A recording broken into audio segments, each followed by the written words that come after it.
This video is sponsored by TameDog.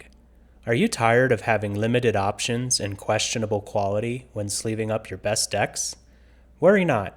TameDog sleeves are designed right here in Colorado, USA, made by players for players. They shuffle smoother and fit better than anything else on the market.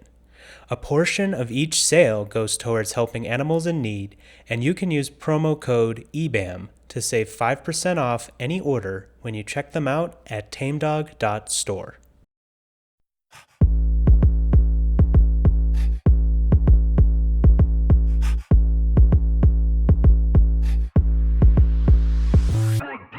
Hello everyone, that's Austin, I'm Thomas, and this is Everyone is Bad at Magic, where we untap, upkeep, and punt. And today we're joined by our homie Joseph, otherwise known as Pigeon. Would you like to go ahead and introduce yourself to the folks at home? Yeah, absolutely. Yeah, my name is Joseph, aka Pigeon. Probably what most people know me as online. I've been playing Magic for a good few years now, specifically like cEDH, but trying to do some more 60 card formats and just been kind of vibing, having a good time. Joseph's being a little bit humble. Joseph's a stone cold killer. They also neglected to mention that they're part of the MTG Basics crew. They're Yes. coming fresh off of a top four at Siege. This is Uh, the part I'm bad at, Thomas. I'm so bad at this. yeah, no, if he's not going to give you his accolades, I am. Joseph's like one of the better Magic players who's also the nicest person who will put a metaphorical blade to your throat while he's killing you in game. Uh, Kill him I with hope absolute kindness. so. spirit. Kill I him with hope kindness. so. Yeah. We love Joseph. We're so grateful for you to come and hang out with us today. I'm glad you guys And had me on. yeah, and we are on the other side of Siege right now. Austin, I don't think you have anything coming up. I don't have any tournaments coming up. I'm Very applying quickly. for MagicCon Atlanta, but that's about it. Oh, Heck That's yeah. yes. way far down the line. As Judge Steph, that's awesome. Yeah. Yeah, I'm looking forward to that. But MagicCon's always fun, so that'll be sick. Let's just jump right into our punter's confessional. Pigeon, I understand you brought a little bit of a tale for us today. Yeah, it's a bittersweet one for me. It was about, it wasn't a year ago. It was a while ago. Not the most recent Land Go Open Invitational, but the one before that, so two ago. And it was a top 16 match. It was on stream. This event, I think I was first in Swiss, maybe second in Swiss. I don't remember. But I was at a really good run. And on a very low mole, I was on a mole to four and I was sad about it. But the hand was turned to sudden substitution in a long time before it was played, when I was still ranting about it in Rog Thrass. And I have a Rog in play, so I'm like, I can steal whatever goes on. Dexter sitting next to me on Rog's side. I'm like, oh, I'm going to steal a Necro. I'm going to steal a Nas. It'll be awesome. The important part of the story is it didn't end up working out. His turn two Nas got countered, so I couldn't steal it. But the game goes very, very long, very grindy. It's all on stream. It's a good time. But at the very end of the game, the last two players' turns before me is about an hour plus of just like them believing they can get there and trying to push a win, and it doesn't end up getting there. So I don't believe I'm ever getting a turn because they look very deterministic. So I'm kind of sitting there with two cards in my hand, which is basically no punt, no push at all. And then it ended up going to my turn, and I'm not prepared for this. I'm a very big lines and sequencing person, so I'm very hard on myself on that in that regard. And I neglected to find the line that I had off my top deck, and I definitely could have spent more time and found the line, but I didn't want to waste other people's times and immediately go, I need 10 minutes to think about this. Like, no, I was just gonna be like, I don't think I can do it, and then played out value instead of winning. So that is something that I think about constantly. One of the very few, I would say, punts I've had in the last few years. I don't think I punt very often.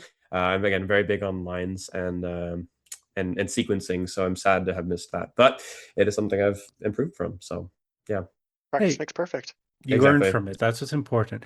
But Oh, I do always. have a quick question from that. With sudden substitution, does it matter that somebody tried to counter the Adnos? Couldn't you just sudden substitution on top of that? So it does steal the card still, but then the counter still is above the spell that I stole. So the stack would still be, Adnaz, Fierce on Adnaz, and then Sudden Sub above.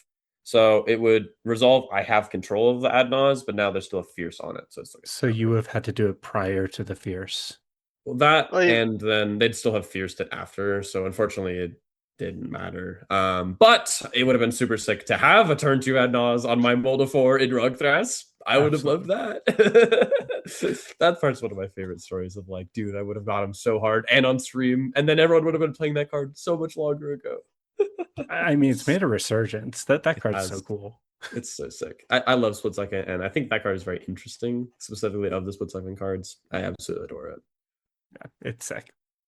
Austin, understand that you also have a little bit of a punt that you'd like to share with us today. it is a weird one because it came from a vintage cube. So I don't know if I would say it's so much as a punt as just I'm just dumb. So I drafted some weird hokey pokey mono green go burr, basically. I wanted to count to 15 or 18 because we were playing with weird uncards like what's the weird 15 drop Mox? Mox Lotus? Yeah, Mox Lotus. Yeah, I was going to say. I wanted to count to Mox Lotus or Emrakul, the Aeos Torn. And What's a Mox Lotus? I'm sorry, I'm not familiar with It this taps one. for infinite mana, Thomas. It is a 15 drop. It taps for infinite mana. Actual factual infinite. It has the infinity symbol on it. Or you can spend, I think, infinite 100? mana. Yeah, It's like 100 spend mana, get 100 one of any color. Yeah. So it adds infinite colorless, and then it filters itself into infinite colors of mana as well. I love uncards. I know they're not everybody's bag, but like they're so fun to me. That's awesome. That game, Green did green things. I slammed 7-dropped Tezzeret to the new one real quick. It got countered. Slammed Chromox. No, sorry, Tezzeret got exiled. Chromox got countered. And then I was like, cool. I ramped up to 15 part 2 because the first one I used Channel to get up to 15. Yeah. And so I sat here. I'm like, well, I have this big tentacle lady in my hand, turn sideways and just slam it down, completely forgetting that I saw my opponent Narset and inverted polarity into their hand. No. And so they went to play it and ended up stealing my Emrakul. Oh my goodness. And so I sat here no. looking at my little, I think it was like 15? Yeah, she's a 15/15 with flying, protection from colored spells, Annihilator instants or something? 6? Yeah. No, just colored spells. Oh, I'm She's sorry. the broken yeah. one. Oh, it's the good one. Yeah. Yeah, the one we don't get. Oh my goodness.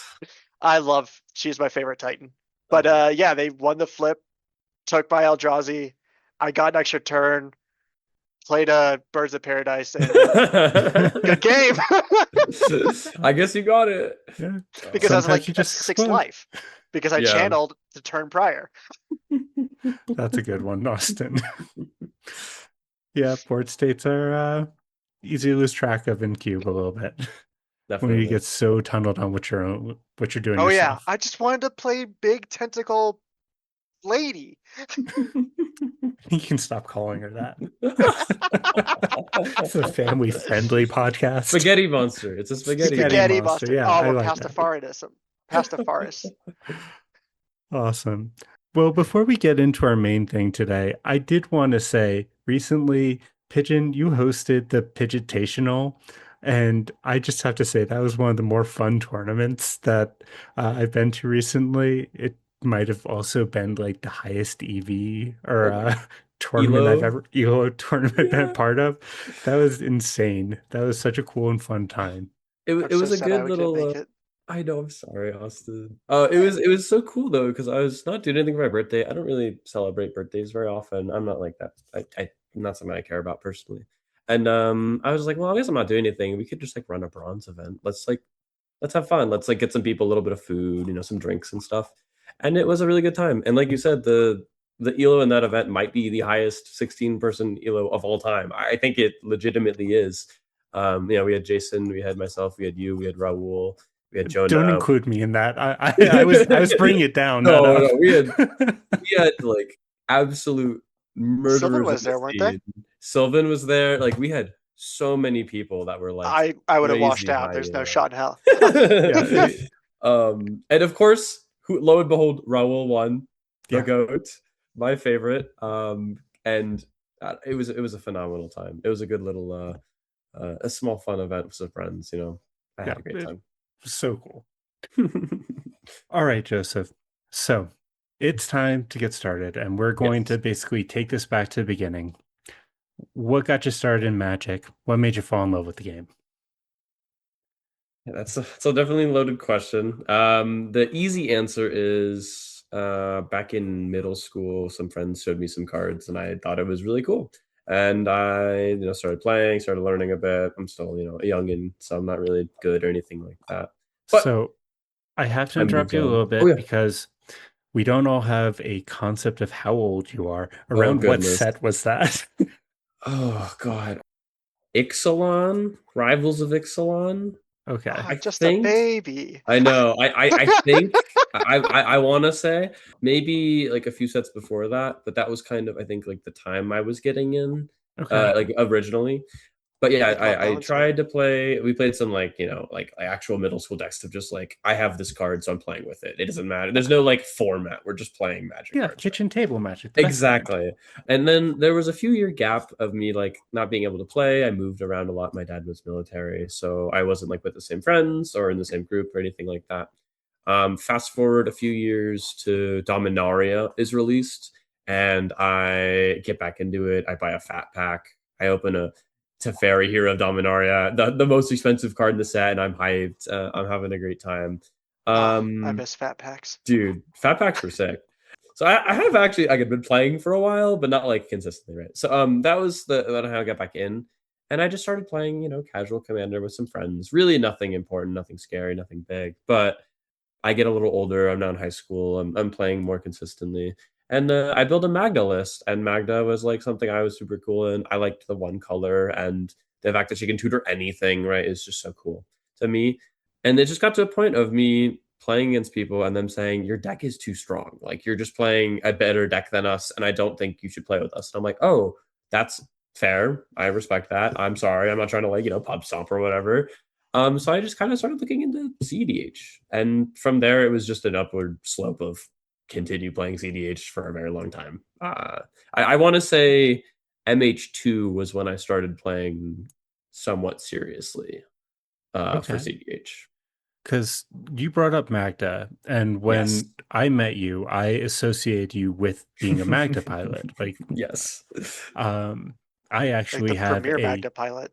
yeah, I have a very distinct like game in mind where I remember meeting you as a Magda pilot, and I don't know if I really want to go into that game, but yeah, I remember you just being like a good but quiet pilot who would like just watch the game happen and then just win when everybody else blew themselves out. Yeah. I would say I'm still, but also very patient of a player. I think that it's just your opponents often try and do too much, and that's not a bad thing, right? Like that's how the format is, especially right now. But like learning windows and letting your opponents again blow themselves out, like you said, is so important when you're a win on top deck. Like that was in my mind the premier. I don't do anything, and eventually, once you put a Thoracle ETB on the stack, I'll just win or kill you or whatever because they all didn't stop you. They can't stop me. So I really enjoyed that aspect, and I really think that starting with that deck helped me a lot in like the journey for playing Magic. Yeah, that's awesome. So we knew you at the beginning as a Magda pilot, but I think you kind of came into the collective cEDH consciousness at your fishbowl appearance when you made, I believe, came in second on Rog Thrass. When did you transition from Magda to Rog Thrass? Oof. So there's even some in betweens there, but Oh, I mean, I don't want to brush over them. no, Like, no, you're what were good. the in-betweens? I did I did TNT with Raul for a while, and I had some good success on that, especially at some local golds. I won a few golds on there, and I had a great time. I love that deck. I still think TNT is very sick, and just having good stuff for color, right, is never really going to be bad. I did that. I did some Rockside. I did some original Kinnan. I played like Jacob Nguyen's Narset for a little bit, That like deck's sick. That deck like is, some cool stuff. yeah, somebody should be playing that deck. I I'm know. pretty I was sure saying like it would do so well right now, I think, but you also, if I remember right, played Flubs for a little bit. not seriously. As a silly troll deck. No, not seriously. Thankfully, I at least recognized it was a silly node. Eh, I did Wheelie Odd as well. Like there was a good amount of like random decks, and I think at least partially known nowadays for, I mean, not this moment, playing a lot of decks and swapping a lot. Right now I've been on, we'll get to eventually, Rawl for a long time, Yeah. but I swapped a lot, and then I got kind of stuck on Rog Thrass, like you were saying, at the Fishbowl, I believe 5, I want to say, and it was just kind of I saw what was being done with the deck, and then I saw this really early Sam Blacklist that he had just started, and my buddy Stas brought it up to me, and he's like, "Look at this. This is broken." And I was like, "It's not broken." I was looking at the deck list. I was like, "This looks like trash." I was like, honestly, I was like, "This looks terrible." And him and I play tested 3 hands, and I was hooked immediately. Like those 3 hands, one on like turn 3 or 4 with like crazy protection and insane win lines, and I was like, "All right, I'm playing this. I'm sleeving it up. I don't know what to do, but we're gonna figure it out." And then from that point forward, yeah, I played about maybe 2 weeks before Fishbowl, and then brought it to Fishbowl and had phenomenal success. I do want to definitely say that Sam like had the archetype built, and like we changed a few cards, but that was the influence. But I think it really brought it into the main, like the people's eyes at that Fishbowl of just like, oh, this deck is crazy.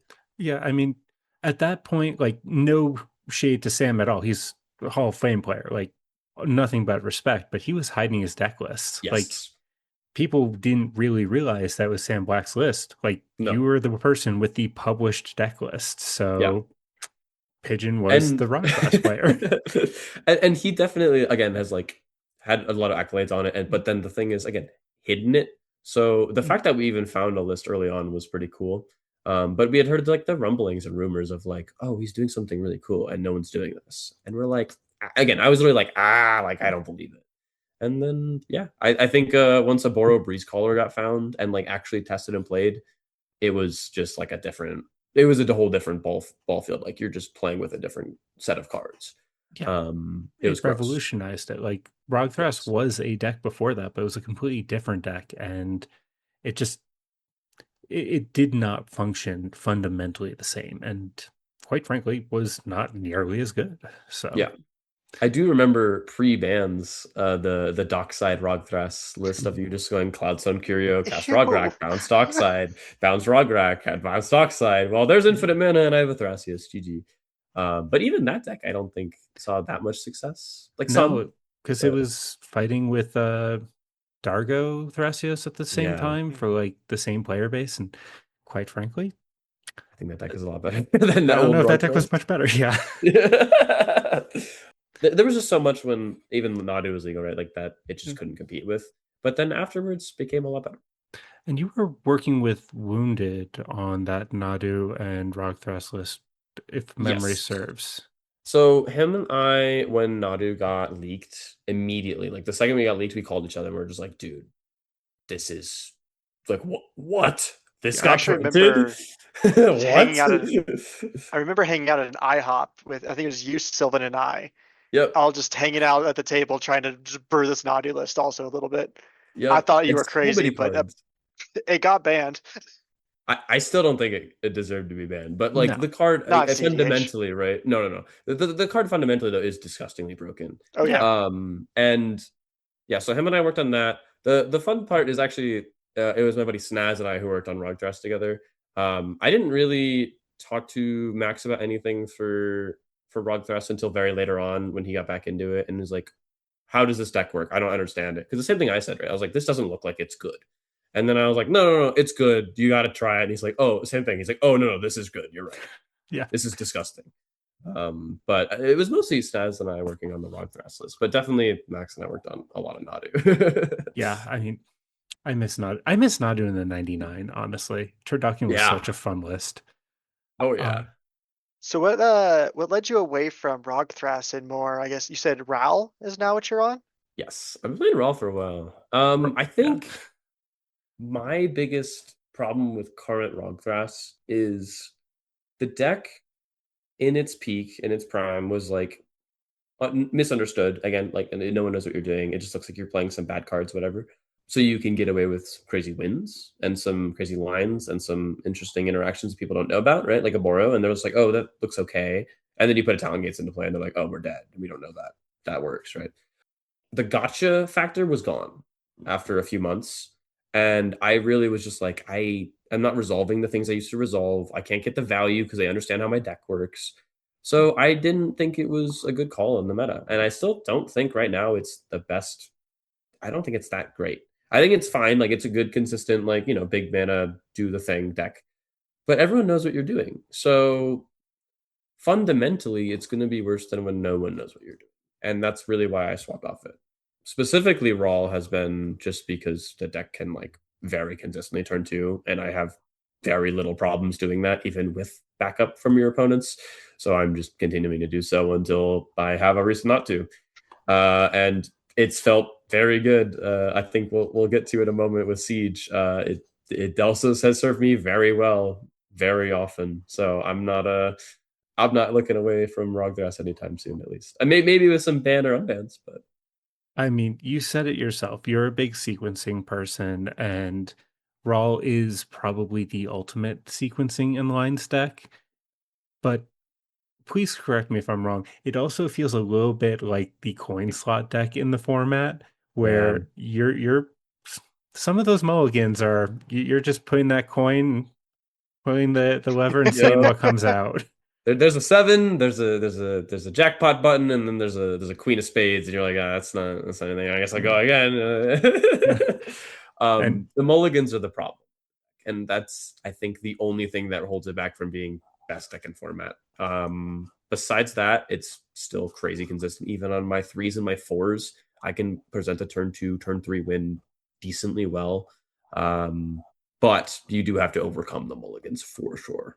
yeah,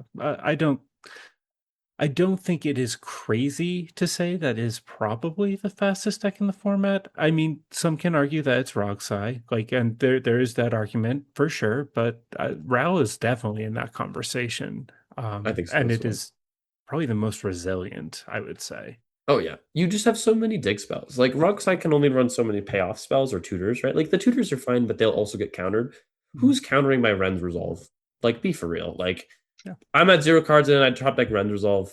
You're not wasting a Fierce Guardianship on it almost ever. And if you are, like, that's you have so much respect for me, even as a player, a pilot, as a deck. Like, that's messed up, bro. But you got it. Yeah. I will say it is probably the most fun deck to goldfish as well. If you just have like 20 minutes, okay, let's see what this hand does.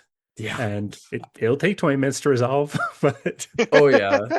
Even on, Eldrazi Dev or Moxfield, right? You're just like, oh no, I need to see if all these flips happen. And I whiffed a bunch, so I haven't flipped yet. And then you ultimate, you're like, oh, I get the ultimate. You're like, well, my ultimate's not good, but I'll get back to another ultimate. So you get to another ultimate. You're like, oh, Men's Desire. Okay, I won finally, but it took a while.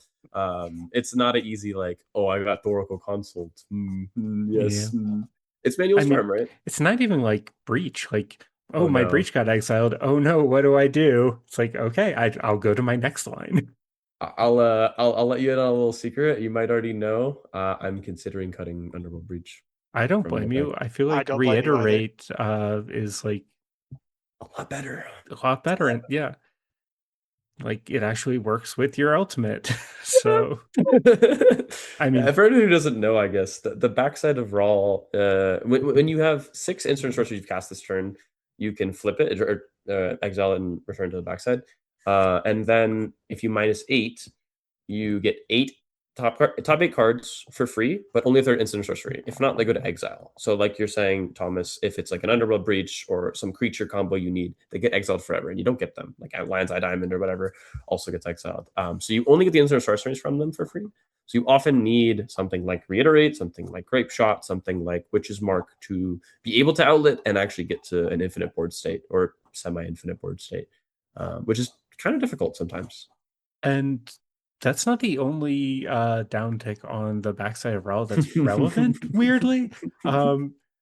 I'm thinking not back to Siege. I'm thinking back to the mid-season invitational Yep. in your top 16 game where Yep. you used as a removal spell. Do you want I to talk a little said bit about that? kill bowmasters. Yeah. So the uptick on Raw is the same as the front side. It says +1 until your next turn. Instant sorcerers you cast cost 1 less to cast. It's the same as the front, but you don't have the coin flip mechanic. The -2 is a deal 1 damage to, actually, I forget if it's 1 or 2. I've literally done it like twice in my life. It says deal 2 damage divided as you choose among 1 or 2 targets. And then you draw a card if you control a blue permanent other than Raw. I've still been yet to draw the card from it ever. But yeah, I use it as removal for Bowmasters, and I think like an Esper Sentinel maybe? Or just Yeah. like 1 damage to the token or something. Ruby I had to get Storm rid is of it. my go-to modern deck, and I don't know if I've ever used the -2. No. Yeah, literally like so I think twice in my life I've used it. Literally twice. And it was I have no outs, so I have to kill the bowmaster so I have at least a few more outs, right?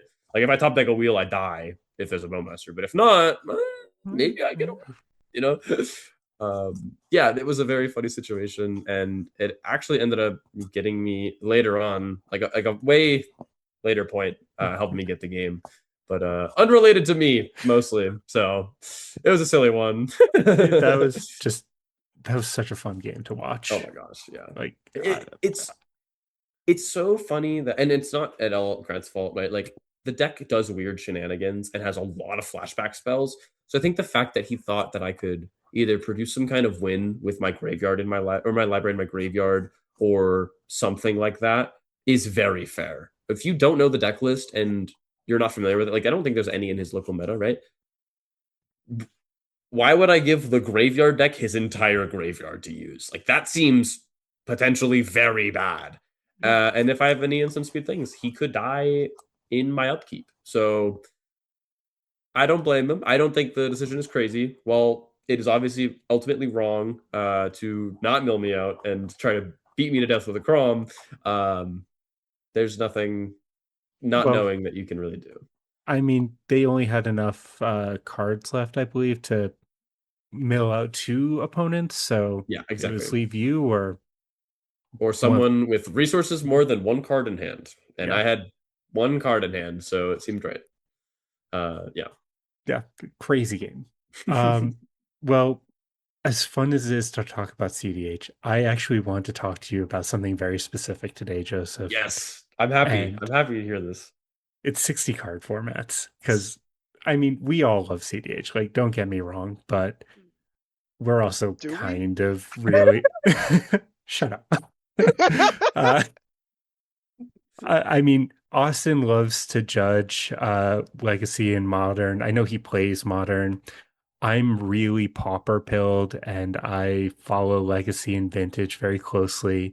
And I know that all of us enjoy Vintage Cube to a certain extent. And I believe that you're pretty into some eternal formats. Is that safe to say? I would say that's a good assumption to make. Yes, Thomas, I agree. Recently, especially, it's been very much legacy. I've been a legacy pilled boy, and I've been going to events and bringing my deck even to cEDH events and being like, "You have legacy on you? Anybody have legacy? I want to play legacy. Anybody have legacy?" And most of the time, the answer is no. But every once in a while, there'll be someone who plays both as well, and they'll be like, "You brought legacy? Oh heck yeah, let's play some legacy." And I was like, "Oh, this is what I came here for. It's a CD invent, but I don't want all that. I want legacy." I do that with Um, pauper decks. yeah, and unfortunately, as it is, my legacy deck is real, so I don't have like a second deck I can bring for someone else. I guess I could proxy one, but like it's not of interest to me. I What are you wish playing in Legacy? Oh, yes. Yeah. So currently it's Epic Storm. If anyone is unfamiliar, who would have guessed Storm? It's basically a turn 1, turn 2 deck. You try and go Storm is 10 tendrils of agony your opponent, deal 20 to them, gain 20 life. Some form regard of that. Recently, the last like week or so, it's been kind of transitioning into a Fantasticar deck because Storm is a very good spot for that card. Basically, Don't break anyone who your doesn't nose. know, That's a real thing. yes, You're no, that is correct. I just mean it. unironically disgustingly real. Anyone who doesn't know, it is a 3-drop vehicle that says whenever you cast your 4th non-creature spell for this turn, sacrifice it, make 4 flying haste 4/4s. Who knows why they have both those keywords, but I'm cool with it. Let's do it some more. Yeah. So It's gross. Yeah. Very gross. turn to I'm just sorry. They have haste. Haste Mhm. flying 4/4s, 4 of them. You deal 16 damage flying haste. That's why it's so broken in Yeah. Vintage right now. Mishra's Yeah. Workshop, Fantasticar, Mox, Anything. 16 damage. Or Yeah. make your last one a Fantasticar. It won't see itself because it's already transformed, and you have your next one lined up. For next turn.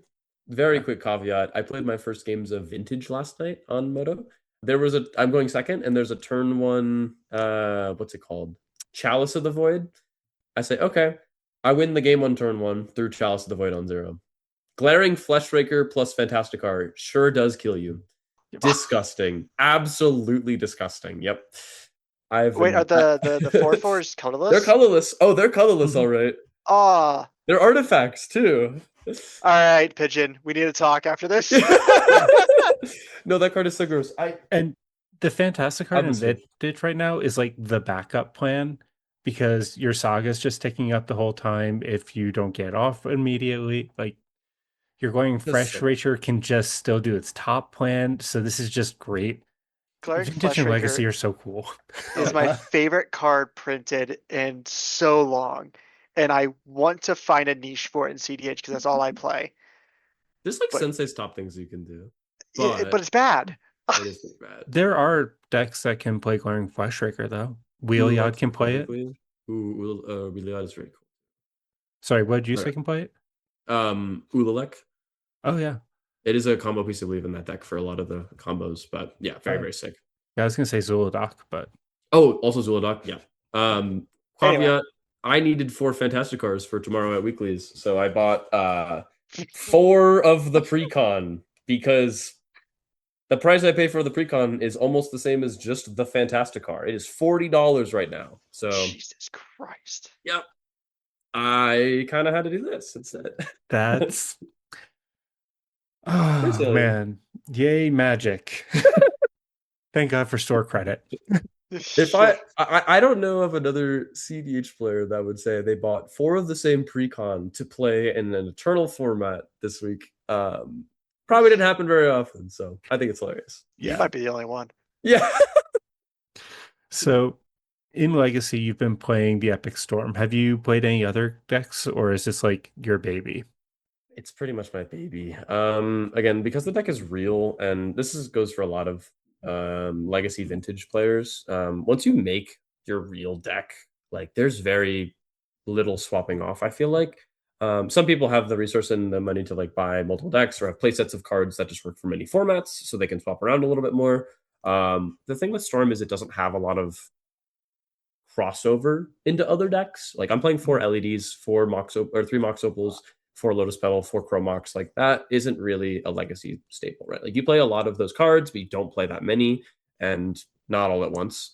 So I don't really have like a deck to really pivot to if I wanted to swap. So I've been playing this deck for a while and just this deck. Obviously Fantascar changed a bit, but not very much. It's pretty much the exact same shell minus like 5 cards, and you put in some cards and some Cabal rituals, call it a day. It's very sick, but nothing else. No. Okay. And that actually does kind of bring me to my next question. So since you've been playing Legacy, obviously cEDH is so proxy friendly and Legacy really isn't. So you do have to lock into those decks. How do you feel about playing a format that's been managed by Wizards? Because we did just see a recent BNR update banned Candelabra of Tawnos out of the most played deck in Legacy, which I believe a playset will set you back 16, like 12 at least. It's $2,000 per, so they're honestly more as of recent. Obviously, they're going to come down now with the ban, but yeah, it was about like I would say $10,000 for a playset of Candelabras. I'm interested to see how like ban restrictions continue to go. I think that the format's in a decently good spot, but now with Fantastic maybe not. Candelabra, I don't think needed to go also, A but lot of people are calling for the One Ring. Nobody was really yeah, calling for Candelabra that deck.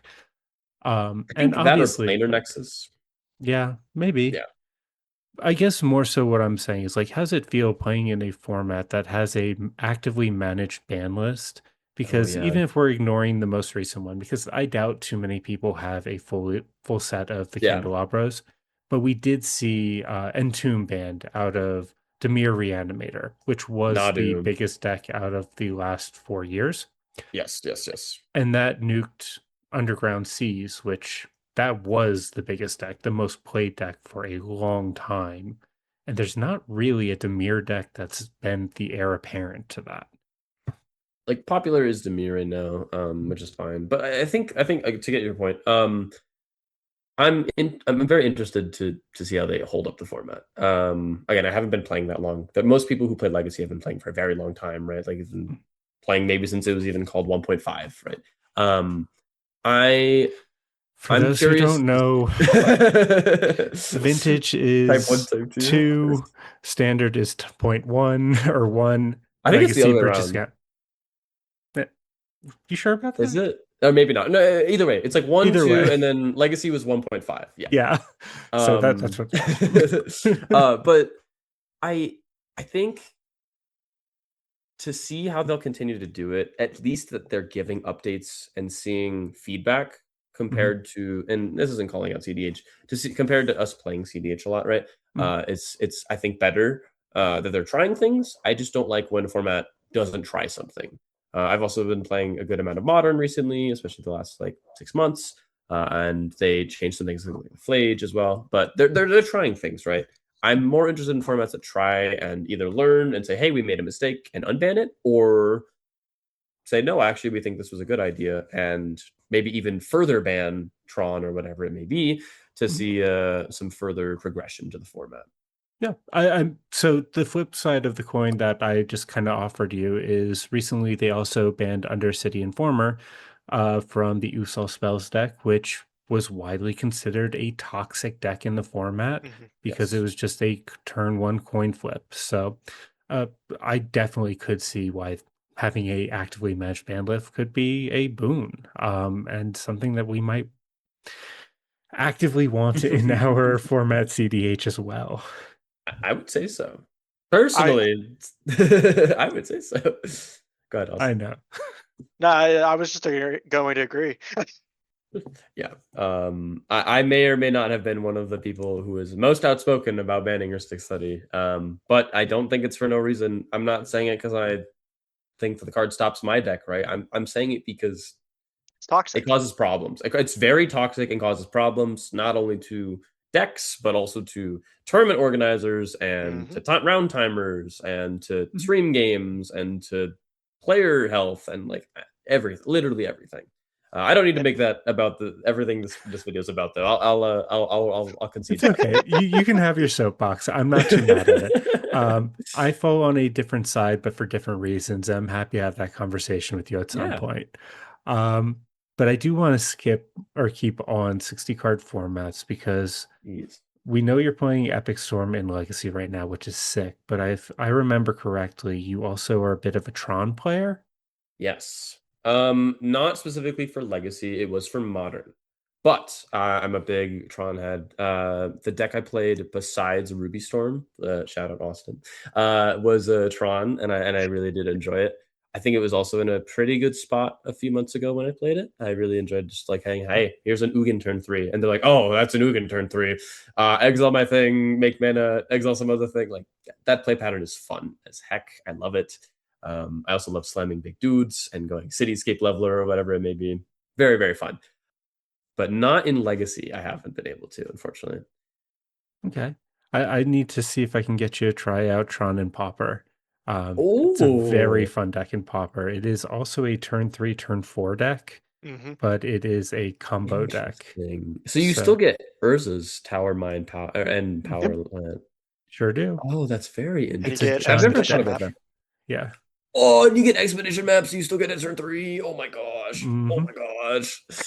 Yeah. Come to the dark side. That's cool. No, Get I've always malevolent thought about rumbles Pauper. to find it. Dude, Mhm. you're basically just playing regular modern, but like without the really, really broken stuff. Yeah, just Well, hold $70. on a second. Oh, Pactol Eh, Terror begs to differ. I don't know what that card does, but I will look it up. It is a it's a artifact outlet. Don't worry too much about it. We have our own ancestral recall, You have where your you own draw a 3 ancestral card recall. Oh no. Oh um, no. for 1 and a black. It's great. Um, I I like doing love it. shenanigans in Pauper. I like playing like a. Sorry. I like playing Cauldron Familiar. yeah, It's such a cool Yeah. card. I'm Oh gonna my send you goodness. my list. See if you Yeah. are Please, please, interested please. at all. Okay, so played a little Tron and Pauper. We're playing Epic Storm in Modern. What would you say to like your average CDH player who hasn't actually played 60 card in the past? Because the pipeline to CDH tends to be just I played some kitchen table, got straight into Commander. I skipped pretty much 60 card entirely, except for maybe a little arena. They've never most CDH players they just see 60 card players as like snobs who look down on us. Where would you tell them to either start or why they should start? I've definitely been outspoken on this part, and I will very, very say first, you will become a better CDH player if you play more 60 card formats. I think that is a blanket statement I'm happy to make every time, and I think you will just notice it quickly once you play more 60 card. A, there's no politics. B, there's more skill evaluation of just like, I lost this game because I was a worse player than my opponent, or they got lucky, which obviously can still happen, but you have way more of a skill gap if your opponent is better or worse than you, which I would consider decently good Magic player, appreciate that more. There's no random, I got turn 1 Ristic Studied or turn 1 Thassa Decon and I couldn't do anything because I got super unlucky, right? Like, Mhm. I think the thing you're looking for if you are either interested in or haven't played 60 card formats as a CDH player is the experiences you'll get. And maybe not great at first. Maybe don't tell every opponent you only played cEDH. That one you might get a little bit yelled at. So watch out for it. But I think it is truly in your best interest to play whatever it may be. Is it standard? Is it Pauper? Is it Pioneer? Is it Modern? Is it Legacy? Is it Vintage? And literally anything, I think you'll become a better player somewhat quickly in at least a few regards. So I'm gonna agree with you, and I'd like to add on to that a little bit. While there are some additional skills that you'll get from 60 card that may not translate directly to CDH, like sideboarding is a huge thing Yes. in 60 card, and that obviously doesn't translate. You can't really rely on your mulligans to bail you out of bad hands as easily in 60 card. Nope. And mulliganing's probably one of the most broken tools in CDH, and you have to kind of wean yourself off that to a certain degree in 60 card. You can't just death mulligan down to your necro or your Ristic. You need to keep that 7 or that 6. Like going down to 5 or 4 is usually just losing the game. Yeah. So you have to rely on your deck construction and your sequencing and reading your opponent's range a little bit more than you would within CDH. Like, is my opponent capable of going for a 2 or 3 turn line rather than just playing uh, card go each turn to evaluate where you are at that game? I think it's very comparable to poker also for anyone who's played poker or even, other similar card games, maybe not as similar to poker than anything else, but whatever. Seeing their reaction to your spells is actually incredibly important, and it is still in cEDH, but not as much so when you have 3 opponents, right? If you slam a card and they look like they're just dead, they're probably just dead because their reaction is telling you that they can't deal with it, and that often means now you need to protect the thing that you don't think that they can deal with, because if they find removal for it, they probably won't have more, probably can't deal with it. They're worried about this thing, right? They have some worry in their eyes, or maybe they had a bad reaction to it, whatever it may be. And now you need to have this be your game plan. they might not be able to deal with it anyways, and you win. But if they find or top deck a dig spell for something like that, they can now deal with your threat. You might be able to protect that more than you normally would, because you're like, well, they're giving me the info that they can't deal with this, and because of that, I'm going to protect it no matter what, because this will kill them. I think it's very comparable to poker and that whole playing to their reaction, their tells, their live tells, their table talk, if there's any, which is very little in 60 card, but still there is sometimes, right? There's so many more aspects to it, because you're playing one opponent, staring them dead in the eyes every time, than having to watch 3 people do a bunch of stuff, take a bunch of game actions, bunch of triggers go in the stack, that you don't get out of cEDH. And that's something I find very important. And they'll play little mind games too. There's the pencil absolutely. trick comes to mind. Things like that, and the fact that arguably the best people who have ever played Magic are playing 60 card, and those are kind of the people who we should be trying to learn lessons from. Mhm. I don't know about you. Some of the content creators I love to follow are like Bosch and Roll, because they may be a little bit.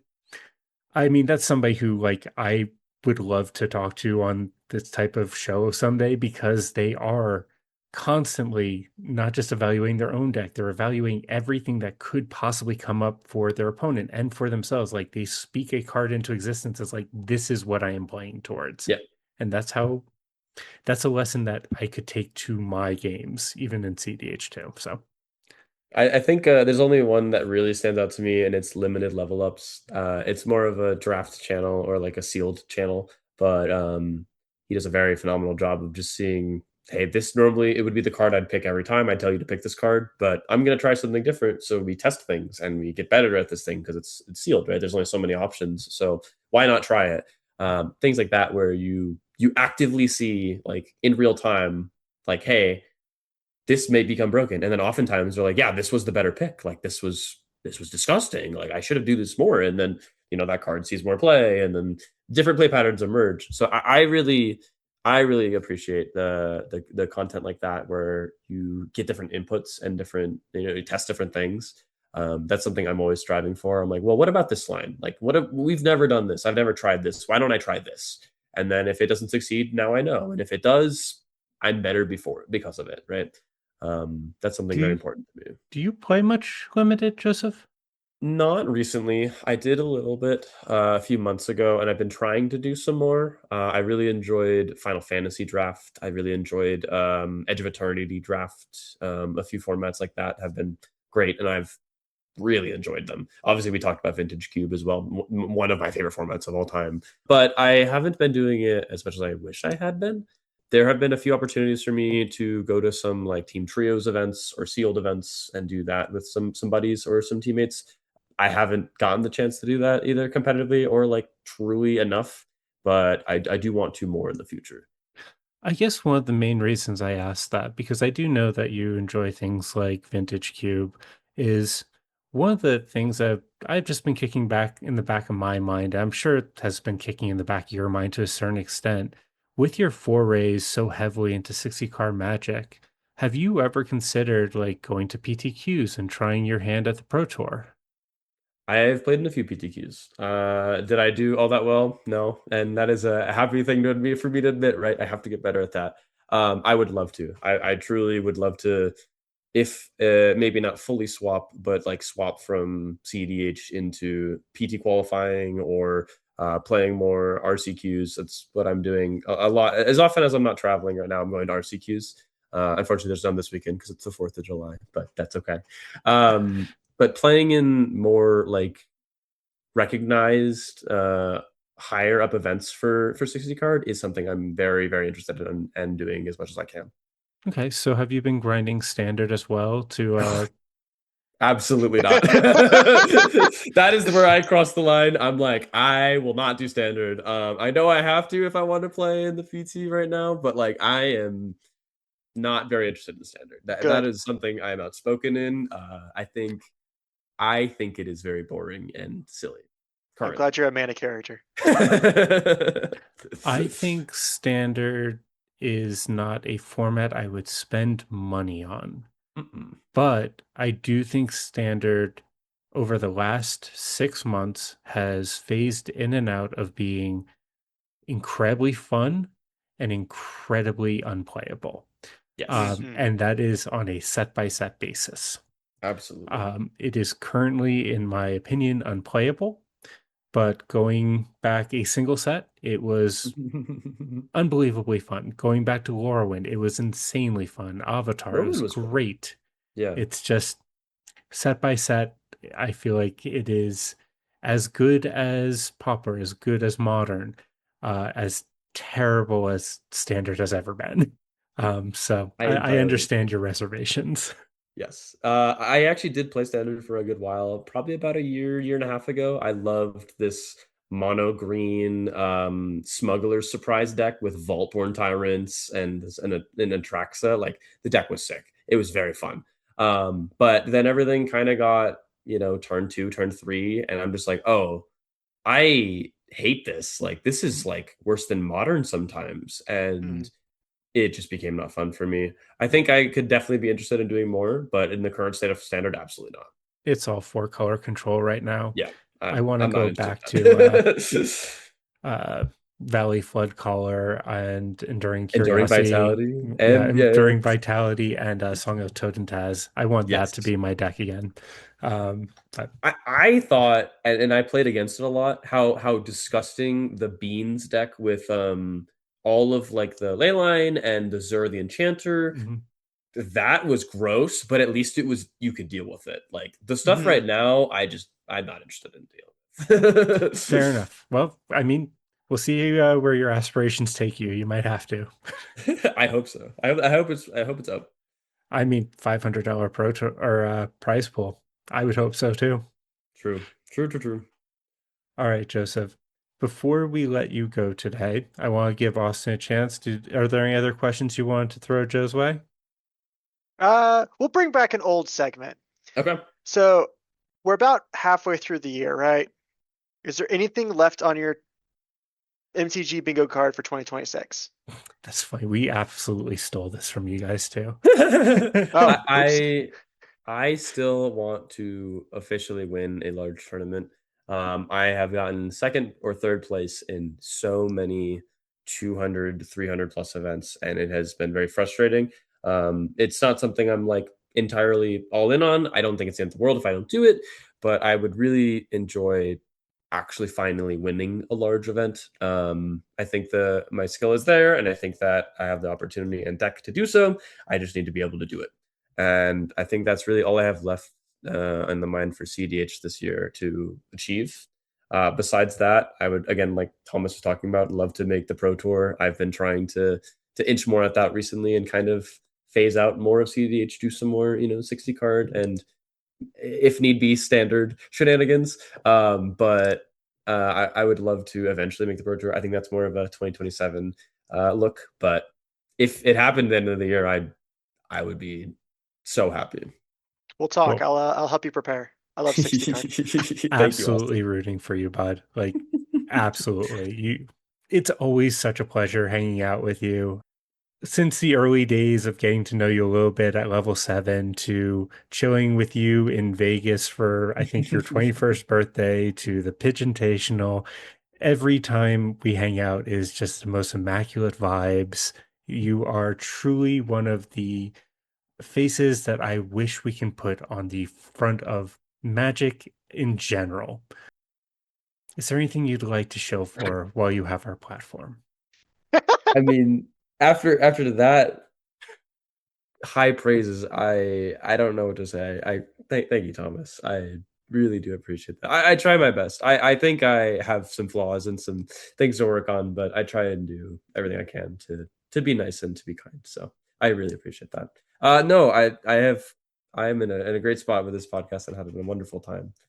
I don't have anything more to say if there's no Okay, other I will questions. show for him. Check out MTG Basics. They are becoming the ESPN of cEDH and doing a phenomenal job. You can check out their podcast every other Tuesday, I believe. Yes, sir. And streaming most major tournaments. I'm so bad about this. I will very much so say all the time I'm bad at like repping my own things and things that I work on because I think I already have too much of an ego and I try not to make it worse. So I appreciate the help. No worries. You all do great work and you deserve everything that's coming your way. So if you stayed with us this long, please consider giving this video a like, follow, or subscribe, or comment depending on how you found us. Check out our Discord and socials in the link below. And if you're interested in one of our playmats featuring the sick logo from Fox Tattoos, let us know. Be kind to each other. Be kind to yourselves. It's just a game.